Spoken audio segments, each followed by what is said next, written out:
ఆంధ్రప్రదేశ్ రాజకీయాల్లో మరోసారి చంద్రగిరి నియోజకవర్గం హాట్ టాపిక్ గా మారింది. టీడీపీ ఎమ్మెల్యే పులివర్తి నానిపై అదే కూటమిలోని బీజేపీ చంద్రగిరి ఇన్ఛార్జ్ మేడసాని పురుషోత్తం నాయుడు తీవ్ర ఆరోపణలు చేశారు.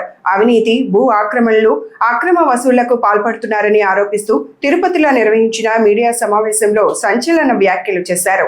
ఈ వ్యవహారంపై ఈడీ, సిబిఐ, లోకాయుక్తలకు ఫిర్యాదు చేస్తానని, భూ ఆక్రమణల అంశంపై సుప్రీంకోర్టును కూడా ఆశ్రయిస్తానని ప్రకటించారు. అయితే ఇవి మేడసాని పురుషోత్తం నాయుడు చేసిన ఆరోపణలు మాత్రమే.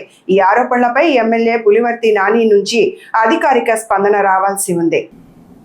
అధికారులంతా గుప్పిట్లో పెట్టుకొని వ్యవస్థలంతా నాశనం చేస్తూ ఈరోజు ఇలాంటి పరిస్థితి నాలాంటి వాటికే వచ్చిందంటే మిగతా ఎలా సామాన్య ప్రజల పరిస్థితి ఏంటి?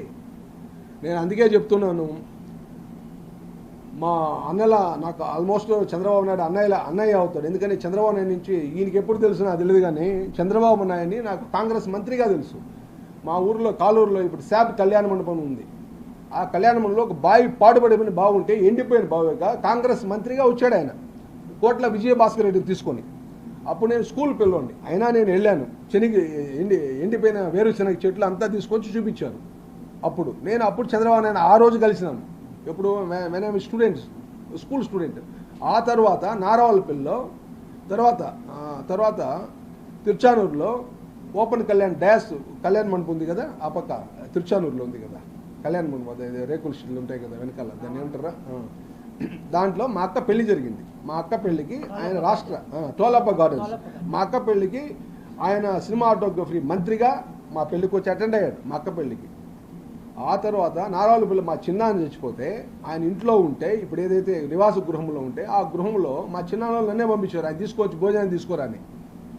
నేనే చంద్రబాబు నాయుడు తీసుకొచ్చి భోజనాన్ని కూర్చోబెట్టా అక్కడ. ఆ రోజు నుంచి మాకు చంద్రబాబు నాయుడు తెలుసు. నీకు ఈ రోజు తెలుసు, నువ్వేదో చంద్రబాబు నాయుడిని, లోకేష్ని మాయమంత్రం చేసి టికెట్ తెచ్చుకుని నీ ప్రస్తావన అంతా జరిగింది ఎక్కడ? చిత్తూరు నీ ప్రస్తావన. నువ్వు చంద్రగిరి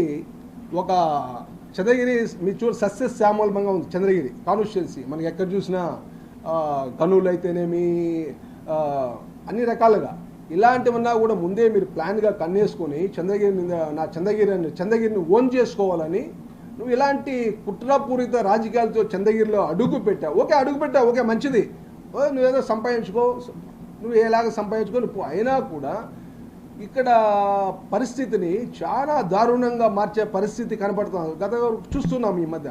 అయినా కూడా ఇప్పుడు నేను మా చంద్రగిరి ప్రజలకు కూడా నేను చెప్పడం అంటే, చంద్రగిరిని ఇప్పుడు మనం కాపాడుకోవాల్సిన అత్యంత అవసరమైన ఇది, ఇర్రెస్పెక్టివ్ ఆఫ్ పార్టీతో సంబంధం లేదు. అందుకనే చంద్రగిరి నియోజకవర్గంలో పార్టీలకు సంబంధంగా లేకుండా సేవ్ చంద్రగిరి అనే ఒక ప్లాట్ఫామ్ మేము ఇప్పుడు ముందుకు తీసుకొస్తున్నాం. సేవ్ చంద్రగిరిని కాపాడుకోవాలా, రక్షించుకోవాలా ఎవరి నుంచి? వలసవాదుల నుంచి.